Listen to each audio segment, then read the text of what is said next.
बापू की पुण्यतिथि 30 जनवरी शहीद दिवस और इस पर मुख्य न्यायाधीश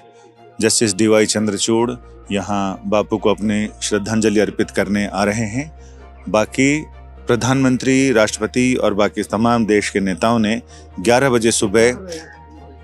बापू को अपने श्रद्धा सुमन अर्पित किए हैं, लेकिन सारे दिन आज अदालत की कार्रवाई निपटाने के बाद मुख्य न्यायाधीश जस्टिस DY चंद्रचूड़ यहाँ बापू की समाधि पर उपस्थित हैं अपनी श्रद्धा अर्पित कर निवेदित करने के लिए, श्रद्धा सुमन अर्पित करने के लिए। पूरे न्यायपालिका की तरफ से और देखें राष्ट्र की तरफ से इन्होंने बापू को श्रद्धांजलि अर्पित की है, यानी हाथ जोड़े और अपनी श्रद्धा निवेदित की। और साथ ही अब वो परिक्रमा कर रहे हैं, परिक्रमा करने के बाद वो पुष्पांजलि अर्पित करेंगे और इसके साथ ही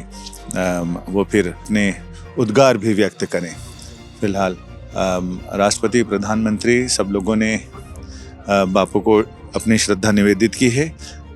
30 जनवरी 1948 को 5 बजे के बाद, जिस समय ठीक 5 बजे का समय रहता था जब बापू प्रार्थना सभा में सारे लोगों के साथ प्रार्थना किया करते थे, लेकिन 30 जनवरी को वो थोड़ी देर हो गई थी और वो बहुत तेज़ी में चलते हुए जब बिरला भवन में जा रहे थे प्रार्थना सभा में हिस्सा लेने के लिए, तब तक नाथूराम गोडसे ने उनको गोली मारी थी। और ये 5 बजे का समय होता है जब वहाँ बिरला भवन में रामधुन होती है और ठीक 5 बजे रामधुन के साथ ही ये बापू को अपनी श्रद्धांजलि अर्पित करते हैं। चीफ जस्टिस DY चंद्रचूड़ ध्यान की मुद्रा में और